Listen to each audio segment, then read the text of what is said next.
I grew up in a family that loved the church.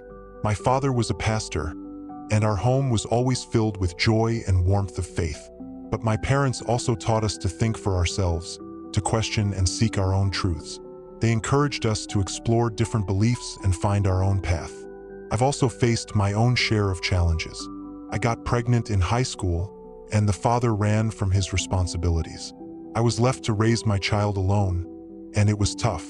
But I was determined to give my child a better life, and I worked hard to provide for her. After my father passed away, the church he founded was taken over by others, and my family had to find a new spiritual home. That's when my friend and I started attending different churches together. We had been friends since high school, bonding over our shared love of faith and music. We'd visit various congregations, seeking a deeper connection with God.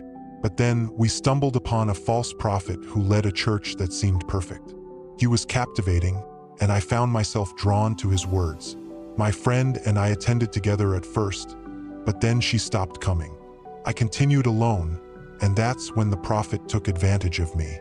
He invited me to his office for a one-on-one session, and I agreed. I thought it would be a chance to discuss my spiritual struggles and find some solace. But instead, he manipulated me. He told me that I was special, that God had chosen me for a greater purpose. He said that my heart's desires would be gifted to me, that all my dreams would come true if I just did one thing for him. He said that I had to show my devotion, my commitment, my faith. And then he told me that sleeping with him was the key to unlocking God's blessings.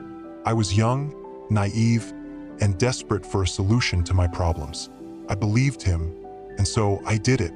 I slept with him, thinking that it would bring me closer to God, thinking that it would solve all my problems.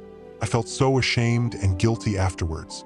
I couldn't bring myself to go back to church, and I pushed away my friends and family. I thought I was alone in my suffering, but then I discovered that my friend had also had an encounter with him. She had stopped attending church and became isolated. When I visited her, it was like she wasn't there. She was distant, and I couldn't reach her. Sadly, my friend passed away, and I was devastated. But then I discovered the shocking truth. She had also slept with the prophet just like I did. I felt a mix of emotions: anger, sadness, and betrayal. I couldn't believe that he had taken advantage of both of us, and that we had suffered in silence. My life has been a living nightmare since then. My child, my precious child, died in a pool during a church Sunday school trip. It was covered up, and I was left to grieve alone. I couldn't even get justice for my child's death. And then, the strange occurrences started. I began having dreams about the prophet, where he's speaking in a language I don't understand. At first, I could hear him from afar, but now it's like he's right next to me, haunting me. I've also started seeing shadows everywhere, and it's getting worse. Every Sunday, I get my period, like clockwork. I went to the hospital, and they say everything is okay, but I know something's wrong. I've stopped going to church, but the memories and guilt linger. And to make matters worse, I've lost weight drastically since I slept with him. It's like my body is paying the price for my mistake.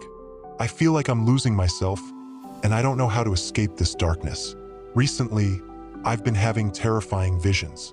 I see myself carrying children, but the place is too dark, and I can't make out their faces. It's like I'm being forced to carry a burden I don't understand. And then, another prophet told me that my womb has been stolen from me. Sounds crazy, but it explains the pains I feel. I feel like something's been taken from me, like a part of me is missing. But here's the worst part.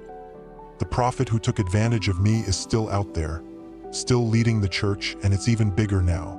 I'm scared and I need deliverance.